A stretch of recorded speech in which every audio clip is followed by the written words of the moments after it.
두 손을 이렇게 가슴에 이리 얹어보세요. 눈을 지그시 감으시고 한번 저를 따라해 보시기 바랍니다. 내 영혼아 잠잠할지어다. 교만한 것 물러갈지어다. 약한 것 회복되어질지어다. 내 심령은 새로워질지어다. 예수님의 이름으로 기도합니다. 아멘. 여러분의 속사람이 건강해지기를 축복합니다. 건강이란 단어가 우리 삶에 참 중요한 주제가 되어졌어요. 그런데 건강을 말하면서 대부분의 건강 이야기는 몸의 건강만을 이야기를 합니다. 오래 사는 거, 여러 가지 생활 속에 불편을 갖지를 않는 거. 근데 사실은 몸의 건강도 중요하지만 살아가면 살아갈수록 마음의 건강이 진짜 중요합니다. 그러니까 성경 이야기는 언제나 우리 속사람의 건강에 대한 이야기를 하는 거예요. 우린 건강하기 위해서 돈을 벌고 또 건강하기 위해서 뭔가 명예를 얻으려고 그러고, 그래서 뭔가 내가 괜찮지? 내가 좀 넉넉해? 내가 노후를 이제는 보장받았어? 뭐 그런 얘기를 자꾸만 하려고 하는 거예요. 근데 속을 이리 들여다보면 속은 병들고 있고, 속은 울고 있고, 속은 관계가 끊어져 있고, 속은 그야말로 부패해 있단 말이죠. 그러니까 시간이 점점 지나면 지날수록 문제는 점점 더 많이 생겨날 수밖에 없어요. 하나님께 나와왔다는 말의 의미는 내 영혼의 상태를 하나님께 둘러보고자 하는 것입니다. 아, 내가 건강하지 않구나. 내가 속사람이 엉뚱한 것 바라보면서 진짜 중요한 것을 놓쳤구나. 아, 하나님, 내 영혼을 새롭게 해주세요. 그게 지금 예배 드리는 거고 기도하는 거예요. 오늘 이 예배가 우리 속사람이 깨달아지고 회복되어지는 은혜의 시간 되어지기를 축복합니다. 아들러라고 하는 심리학자는 인간이 된다는 것은 자신이 열등하다는 것을 느끼는 것을 의미한다. 인간이 된다는 것은 내가 부족하구나, 내가 약하구나, 그게 인간이 되어 간다라고 하는 말의 의미라는 거예요. 사람은 누구나 선천적으로 열등감을 가지고 있다는 것입니다. 그 열등감에서 벗어나 우월해지려고 하는 욕구, 그 열등감을 극복하면서 온전해지고 뭔가 강해지려는 욕망이 사람들에게 있다라고 하는 거예요. 열등감과 자존감은 동전의 앞뒤라는 거예요. 그래서 열등감을 어떻게 극복하느냐에 따라서 건강한 자존감, 능동적이고 긍정적인 태도가 만들어진다는 거죠. 열등감의 원인, 뭔가 심리적으로 정서적으로 왜곡 현상이 벌어진 거예요. 어려서 꾸지람을 많이 듣고 아주 비난을 받고 맞고 이러는 과정에서 뭔가 왜곡이 되어진 거예요. 그래서 그게 낮은 자존감이 되어진 것, 그게 열등감이라는 거예요. 신앙으로 이해한다면 하나님 앞에서 내가 누구인지를 아직 모르는 것이고, 하나님 앞에서 참된 자아상을 발견하지를 못한 게 열등감의 모습이라는 거죠. 그런 사람들은 하나님의 사랑을 잘 이해하지를 못해요. 하나님과 깊은 신뢰 관계를 갖지를 못합니다. 영적 불신앙이 그 속에 들어있지요. 하나님과의 교류가 이루어지는 것이 예배인데 그 예배를 온전히 드리지를 못하게 되어지는 거예요. 열등감과 상반된 개념이 자존감이 되어지는데, 이 자존감은 사람마다 자신의 정체성을 회복하려고 하는 그 기초, 그 결국은 내 자신의 가치를 아는 것이고 내 능력을 확인하는 거란 말이죠. 그래서 자존감은 내가 쓸만하구나. 내가 잘할 수 있어. 내 자신의 가치와 능력을 깨닫는 내 안에서의 감각이 바로 자존감이 되어지는 거예요. 신앙으로 이야기하면은 하나님 앞에서 내가 귀한 존재다라고 하는 사실이 발견되었다라고 하는 것입니다. 사람이 건강한 자존감을 갖게 되어지면 살아가면서 스트레스를 안 받을 수가 없어요. 더불어 살고 여러 가지 경제활동, 사회활동 하다 보면은 알게 모르게 이런저런 압력을 받아요. 근데 그 압력이 건강한 자존감을 가지면 대항할 수 있는 거예요.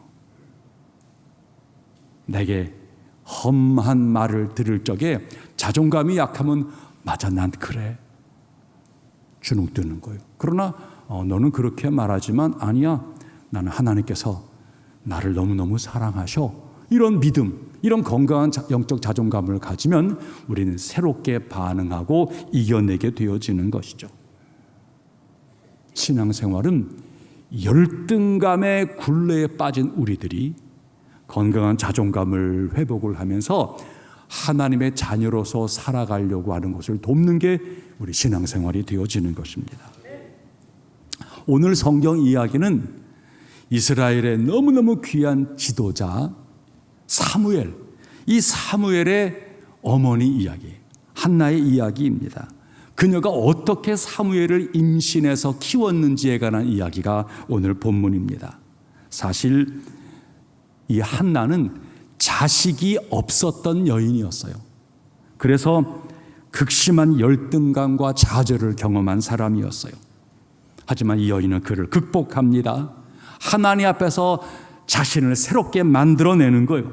마침내 하나님 앞에서 한 생명을 잉태하게 되어지고 그 아이가 바로 온 민족을 구원하고 다스리는 사무엘, 위대한 지도자의 어머니가 되는 것이죠.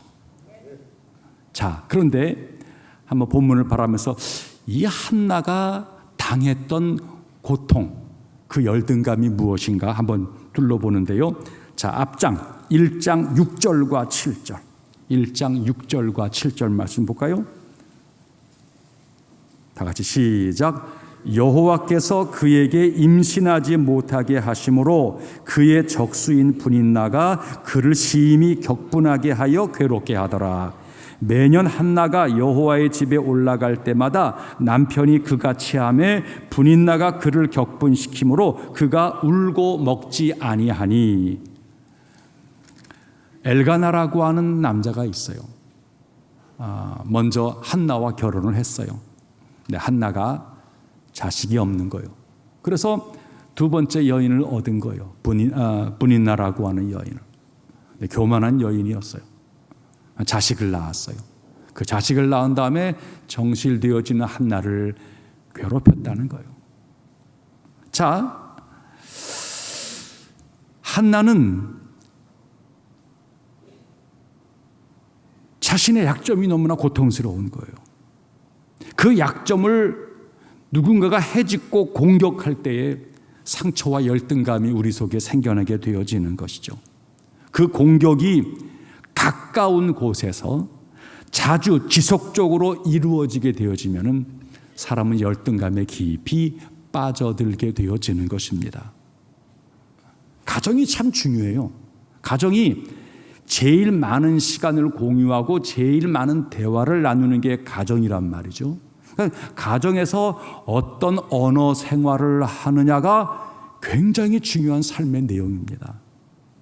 부모가 자녀를, 때때로 아내와 남편이 서로를 공격하고 비난하는 일들이 벌어지게 되어지면 가정이 자아가 허물어지고 자아가 약해지는 그런 환경에 노출된다는 거예요.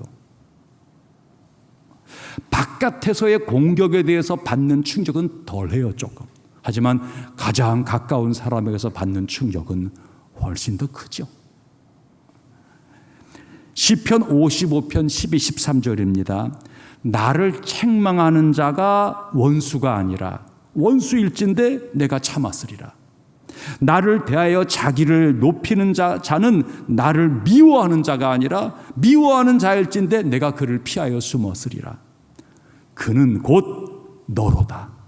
나의 동료, 나의 친구요, 나의 가까운 친으로다. 그러니까 다윗이 자신의 진짜 마음의 고통과 충격을 주었던 것은 적군하고의 싸움이 아니었다는 거예요. 적장의 어떤 그런 비난과 호령이 아니었다는 거예요. 다윗이 내게 큰 상처와 눈물이 되었던 것은 역설적으로 내 가장 가까운 동료였다는 거예요. 심지어 자신의 아들이 자기를 배반할 줄이야 누가 알았겠냐는 거예요. 이게 자신에게 너무너무 큰 충격이자 내 마음이 쪼그라드는 원인이 되고 말았다는 거예요. 더군다나 나 자신을 공격하는 그 상대가 내 자신이 그렇게도 소망하고 바라던 것을 갖고 있으면서 나를 공격하게 되어지면 그 고통은 심히 가중되어지는 것이죠. 한나가 지금 그런 처지에 있는 것입니다. 한나를 공격하는 분이나 한나가 그토록 갖고 싶어하는 자녀를 여럿 갖고 있는 거예요. 부러움의 대상이죠. 근데 바로 한 집에 살고 있는 그 분이나의 공격이 한나에게는 너무나 걷잡을 수 없는 고통, 열등감이 되었다는 거예요. 그래서 한나의 기도를 바라보면은 스올, 지옥 이야기, 가난함과 비천함과 낮춤 이야기, 고통스러운 단어가 이 여인의 기도에는 많이 나옵니다. 이 한나는 그 고통스러운 자신의 마음을 견딜 수가 없어 하는 거예요. 자, 그렇다면 이 한나가 어떻게 자신의 이런 깊은 상처, 이 감정을 그가 해결했느냐라고 하는 거죠. 자, 이제 오늘 본문으로 돌아옵니다. 2장, 자, 1절과 2절 두 절 말씀 시작. 한나가 기도하여 이르되 내 마음이 여호와로 말미암아 즐거워하며 내 뿔이 여호와로 말미암아 높아졌으며 내 입이 내 원수들을 향하여 크게 열렸으니 이는 내가 주의 구원으로 말미암아 기뻐함이니이다. 여호와 같이 거룩하신 이가 없으시니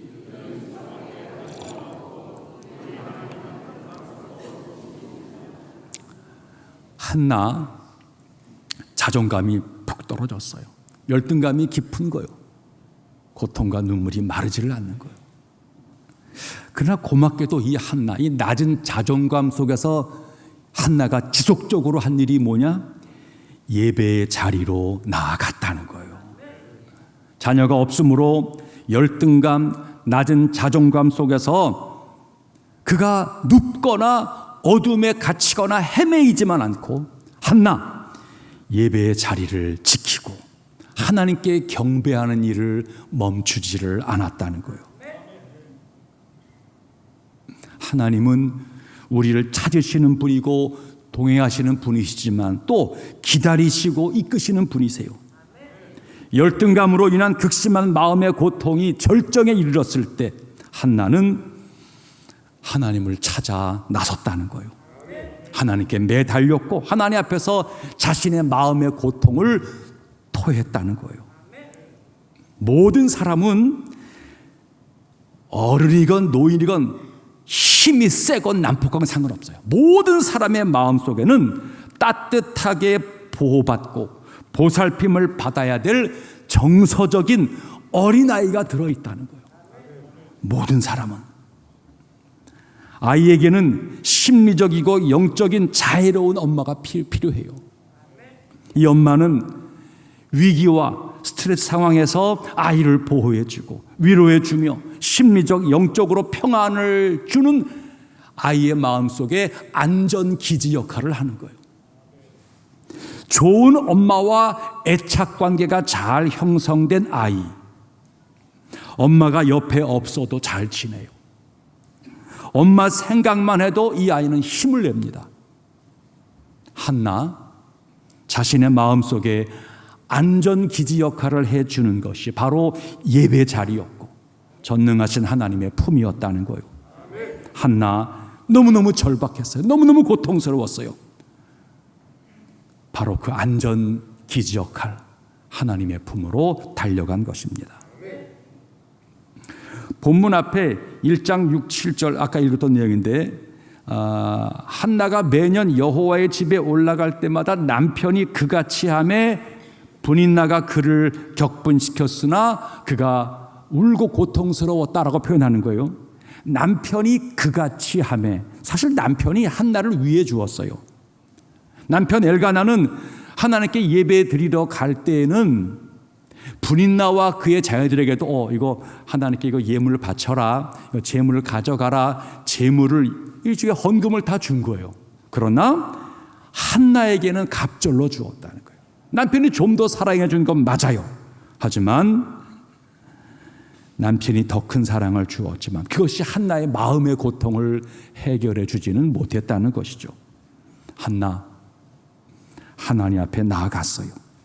심각한 좌절과 열등감에 시달렸던 한나는 고통이 찾아올 때마다 그래, 내가 하나님의 전에 가야 되겠다, 예배드리러 올라갔다는 거예요.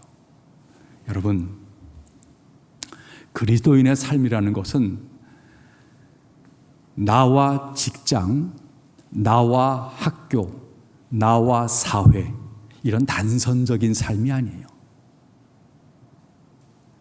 그리스도인은 직장이 있고 사회가 있고 학교가 있고 이 단선에 하나 더 교회가 있는 거예요. 교회가 뭐예요? 삶은 스트레스가 있어요. 삶은 살다 보면은 캄캄해서 길을 잃어버려요. 오리무중에 빠질 때가 와요. 한나처럼 두려움에 빠지고 분노에 빠지고. 그런데 단선적인 그 인생길에서 교회, 하나님의 전으로 오는 거예요. 이상한 일이죠. 하나님의 전을 들려오는데 마음속에 위로와 힘이 생겨요. 다시 살아갈 용기가 생겨나게 만들어주는 거예요. 그러니까 하나님의 교회를 쉽고 가볍게 여기면 안 돼요. 내가 내 삶 속에 사는 게 인생 아니겠어요? 잘 살려면, 인생의 문제를 좀 내려놓고 위로받고 해결되어지려면 나는 하나님 앞에 가야 한다. 일정한 공간과 자리를 심령에 가져야 돼요. 한나는 하나님께 예배를 드리면서 이 안전기지를 회복하고, 나아가 오늘 본문 나오죠. 내 뿔이 높아졌다, 이렇게 고백합니다. 뿔이 높아졌다. 여기 뿔은 높아진 자존감을 가리키는 것입니다. 자존감이 회복되어지고 두려움이 사라지고 이제는 상대에 대해서 맞설 수 있는 용기가, 그리고 하나님을 향한 지속적인 신뢰가 내 속에 생겨나게 되었다는 거예요. 이 뿔이 높아진 거예요. 자, 이런 한나, 하나님 앞에 나아가서 한나가 한 일, 예배를 드렸는데 그 예배의 내용이 뭐냐? 한나가 하나님께 자신의 고통과 열등감을 토했다는 거예요. 예배는 토하는 거예요. 기도는 토하는 거예요. 모든 예배의 출발점은 상한 심령입니다. 우린 삶의 무게를 갖고 온 거예요. 괴로움을 갖고 온 거예요. 하나님, 힘들어요. 하나님, 저 좀 바라봐 주세요. 상한 심령을 하나님께 올려드리는 게 예배예요. 그 속에서 찬양이 생겨나고 기도가 만들어지는 거예요. 한나, 너무 고통이 깊으니까 표현이 어려웠어요. 신음할 뿐이었어요. 그래도 괜찮아요. 너무 고통스럽지만 신음도 괜찮아요. 사랑하는 성도님들, 토하면 시원해집니다. 반대로 토하지 않으면 정신이 아득해져요. 너무나 혼란스러워요. 온몸이 떨려와요. 식은땀이 나요. 주변을 제대로 바라볼 수가 없어요. 토하지 못하면 분노에 휩싸이게 되고 올바른 판단을 내릴 수가 없어요. 그런데 토하면 정신이 듭니다. 토하면 잃어버렸던 그 모든 것들이 서서히 올라오면서 정상 수치가 되어지는 거예요. 혈압은 내려가고 마음속에 떨림은 사라지고 왠지 모르게 서광이 보여지고, 토하면 그런 일이 나타나요. 한나는 토했어요. 그리고 하나님의 음성을 듣게 된 것입니다. 불이 나가 한나를 격동시켰어요. 한나의 마음은 분노로 꽉 찼어요. 불공평한 세상을 살아가면서 우리의 마음들도 종종 이 분노로 찰 때가 있습니다. 이 분노를 해결하지 못하면 분노는 상대만 해치는 것이 아니라 나를 해치고 내 사랑하는 가족들을 해쳐요. 분노의 습관, 분노의 불을 끄는 하늘의 비가 내려야 돼요. 하늘의 비가 내리는 게 뭐예요? 깨닫는 은혜가 마음속에 생겨나는 거예요. 하나님께서 우리를 깨닫게 하시면 우리 속에 분노의 불이 꺼집니다. 어떻게 하면 깨닫게 하시는 하나님의 은혜를 체험할 수가 있을까요? 하나님 앞에 정직하게 기도로 분노를 내려놓으라는 거예요. 사람들 앞에 분노를 쏟지 마세요. 사람들 쏟아 놓으면은 그 사람도 다치고 나도 다쳐요. 우리가 분노를 하나님께 쏟아놓기 시작하게 되어지면은 하나님의 치료가 시작됩니다. 왜 그래요? 하나님은 우리의 분노를 받아주세요. 여러분, 좋은 부모는 자녀가 화가 나서 오면은 먼저 받아줍니다. 아이고, 얼마나 힘들었니? 아이고, 그랬구나. 좋은 부모는 분노를 있는 모습 그대로 받아주세요. 하나님도 우리가 분노가 차 있어서 분노를 쏟아놓을 적에 하나님, 이럴 수가 있어요. 힘들어요. 저놈 이게 하는 거예요. 그런데 하나님은 우리들을 그대로 받아주세요. 마음속의 분노를 참고 눌러서만은 안 됩니다. 해결되지 않은 불은 언젠가 터져서 우리의 마음을 다치게 합니다. 하나님 앞에서 분노를 쏟아내되 정직하게 있는 그대로 쏟아놓는 거예요. 포장할 필요가 없습니다. 그냥 우리 분노를 하나님께 풀어놓으면 하나님은 받아줄 뿐만 아니라 서서히 우리의 분노의 이유를 알게 해주세요.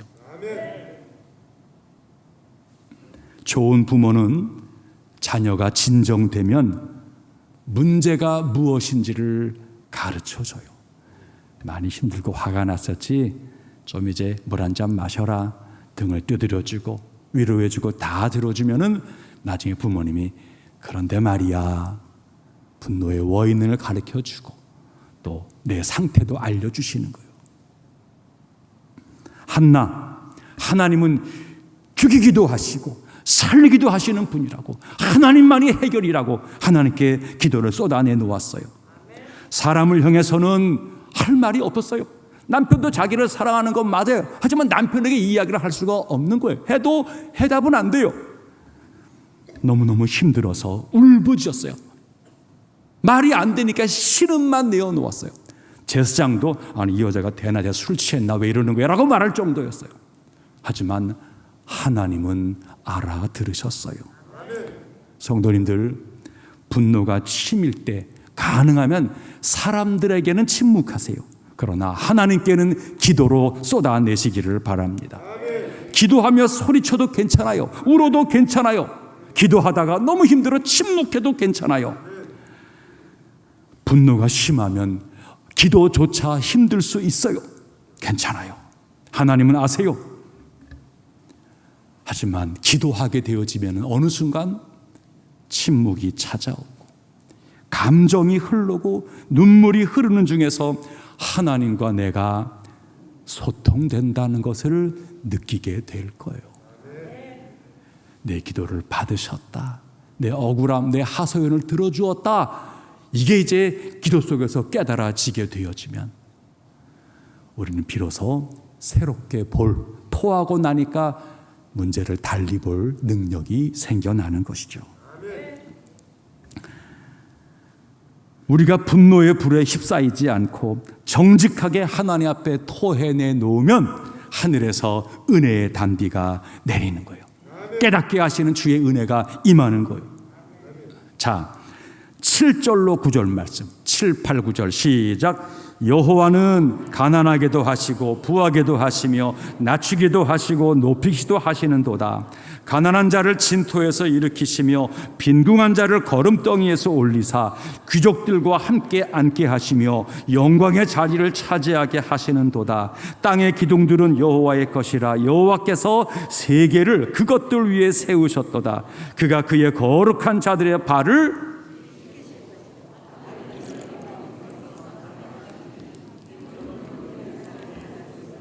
아멘.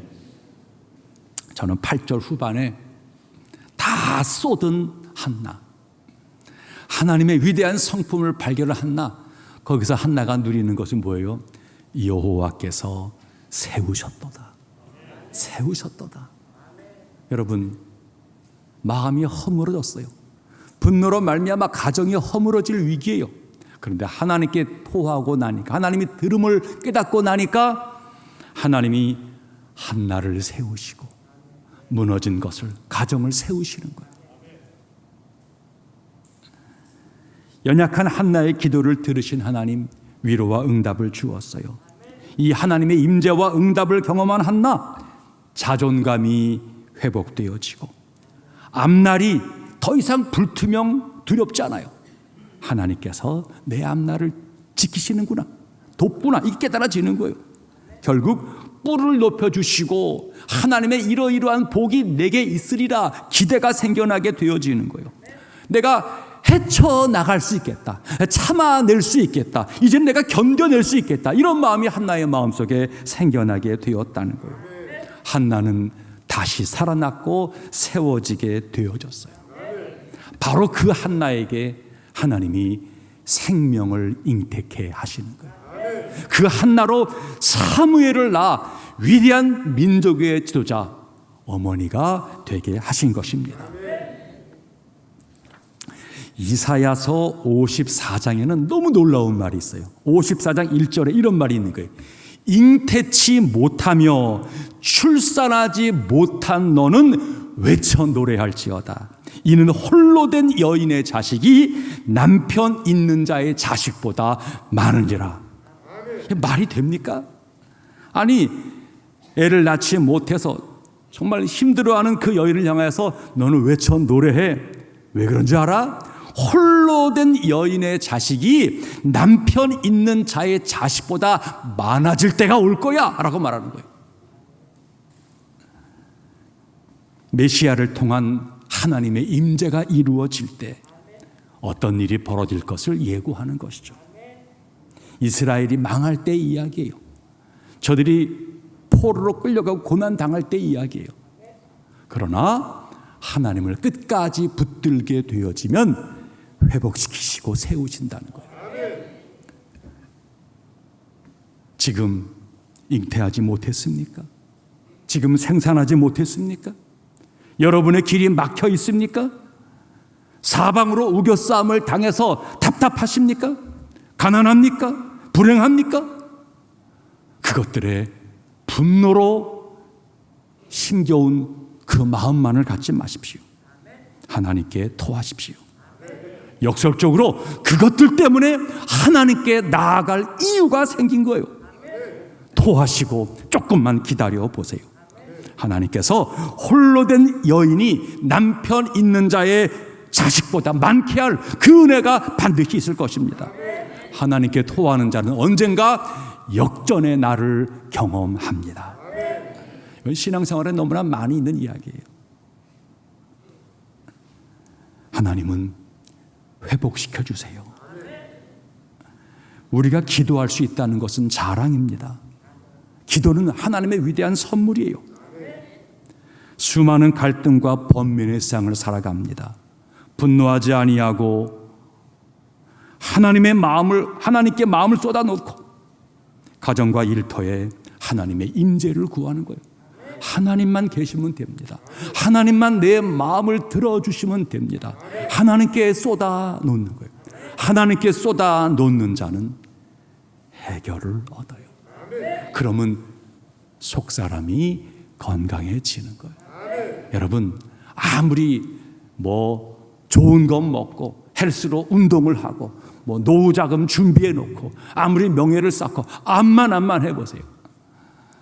얼마간은 내가 좀 뭐 됐구나, 이루었구나, 괜찮다 할지 모르겠지만 곧 찾아오는 수많은 내 속사람의 약함에 관한 문제는 그것들로 해결되어지지를 않아요.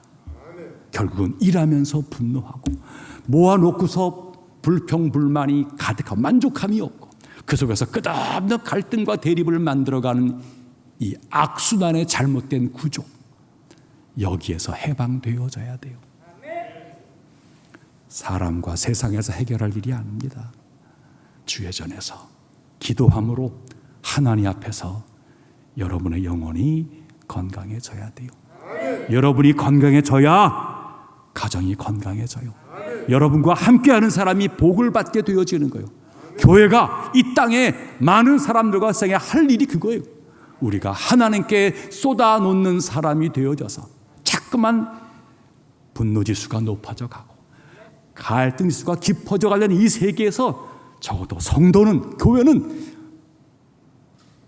갈등과 분노의 지수를 낮추고 참아내고 견디고 하나님께 토함을 통해서 바르게 판단하고 바르게 결정할 에너지를 공급하는 것이 성도가, 교회가 해야 될 일이에요. 이 사명을 이루어 가정과 우리 세계를 새롭게 만들어가는 온 성도 다 되시기를